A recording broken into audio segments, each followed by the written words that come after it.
Rivals, brought to you by Utah Eye Centers, has arrived. And recently, Jason had some neurological examination on his brain to find out how mentally decrepit he is. And he got a 0. Yeah, what the heck is that? Is that good or bad? It was. So you like totally got, so, but here's the thing, 0 is actually really good. It's really good, but it's bad in the settlement for the player standpoint. Yes, this is Jason, this is an x-ray of Jason right like here. Your head hitting the wall. Doesn't that hurt that you got that arrow like inside your brain there? That looks like it might be kind of painful. That's actually, I did actually have a rage fit in college and I put my head through a wall, so that, you know, no. No, you know what? The NFL concussion settlement, we have to go through our baseline testing. Like, you know, you've got to go through it still. I've been telling you about it. And I'm like, okay, we don't have our baseline testing from when we were younger to compare us to now. But so now they're giving us a baseline testing because there's no test for CTE. And so you got to go do this 8-hour testing with the neuropsychologist and do all these tests and look at pictures and try to memorize pictures and do blocks. And I mean, it's quite a process. And you passed all of those tests. Yeah. Yeah. Yeah, and that's kind of disturbing to me because I'm around you every day and I'm like, no, this guy is a loony bin, right? There's got to be something wrong with him. And then the test comes back, he's a 0. It's like there's nothing. I'm like, 2.0 is the max. 2.0 rating gets you a settlement, and 1.5 gets you a settlement with the NFL in this concussion suit. And then 1 and 0.5 and 0, you know, you're getting nothing.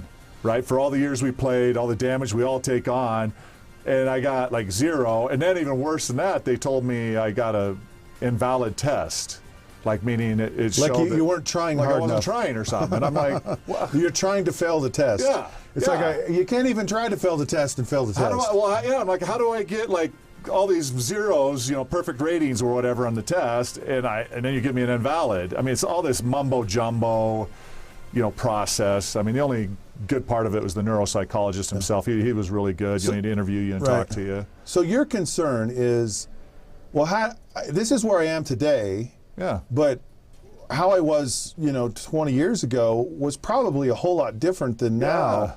So how can you really evaluate what's happened to me as a result of playing football, right? Exactly. And then the CTE, which is an actual brain disease that happens from concussive hits, you know, and it actually has been purported to be a cause of death in a lot of former athletes. And quite frankly, almost 100% of the athletes who had their brain examined after they died, and that's part of the challenge, is you can only be diagnosed with it post-mortem. So you have to die. Through autopsy. Right, the only way to prove CTE. Yeah. And so his claim, that the doctor who discovered this, has said, look, if anyone has ever played football, they have issues relating to concussions. Yeah. They have brain damage. It's not a maybe, it's not a might, it's a definite. So this concussion settlement comes along with the NFL, and Jason went and had his evaluation. He's like, baseline. Look, they're just saying I'm just fine. But I'm fine compared to what? You know, just what you know of me today. There's no way to know what, because there was no baseline done when we were in our 20s and 30s, you know, to start out. And my complaint about it is everyone has issues. Yeah. So if there's a concussion settlement, everyone should be able to participate and receive some compensation because of the issues with concussions. Yeah. And we joke about it amongst ourselves in social situations and even on our show, but this is a serious issue. And I had an experience in my life just recently where I watched a highlight from when I was in college, my freshman year. We played Wisconsin, and for years I thought the final score was 17-14. We won the game. And I found out not too long ago that the actual score was 31-28. And for years I don't know if I'm just losing my memory or if it's something related to concussions, but we're concerned about it. And we see these signs. Yeah. You know, if you talk to our families, they're like, talk to our families, our wives. There's issues going on with you here. Yeah. And so we're a little bit perplexed. I was certainly disappointed to hear what had happened to you, because I know you're crazy, and I can't believe that you got 0. You know, our families, our wives especially, you know, notice the differences in us, and I know my wife tells me about it. I mean, a little while ago, I got lost going to a friend's house and had to call my wife and have her tell me how to get there. Somebody I'd known for 10 years. you get some instances like that really, really scare you. But, you feel like, honestly, I get done with that, Scott, and I feel like, you know what, the NFL's smart, always represented well, and they got another one over on us. They were able to get the settlement done in such a way that they did some PR move and said they're putting out this $1 billion to settle and take care of their old players. But in the end, there's only going to be, about 3% of us that even get any kind of settlement at all. So it's a big PR move and win for the NFL. The players still aren't taken care of because there's no way to really assess it. And it's a sad thing, and a lot of players, and we understood the risk getting into this game. I love the game. But we also know that we were part of building up the brand of professional football. And it's unlike a lot of careers where there's a physical wear and tear on your body.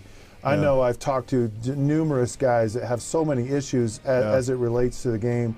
And there really should be a concerted effort to really take care of players when they age for so many reasons. I mean, the NFL, I think, earned $17 billion, recently. Yeah, annually. And that's a lot of dollars. And now I know if they report all their worldwide revenues and NFL properties and so forth, which is fine. I'm very, free market, entrepreneurial American guy. But I think all the players, and I'd play the game again in a second. I wouldn't be like Joe Montana and say I wish I wouldn't play. The game blessed my life, blessed my family's life. I love the game. And I think most of the guys feel that way, but they just don't want to be abandoned by the NFL. Say, all right, we paid this price. We know it, and we've paid physically. And we had this great moment in our lives with the NFL, but hey, don't forget us. Take care of your guys. That's really what they're looking for in this process. All right, Rivals has arrived, and now it's time to go. You can text Rivals to 65537. Go to all those social sites right down there on the bottom and like us. And, of course, if you're smart, you'll dial us in on your smartphone. This round, boom, boom, boom, of Rivals is now over. Now off to your corners. I am definitely not Jason Buck. There's no way I'm Scott Mitchell. But we are related. We'll catch you soon. I love that. And I don't.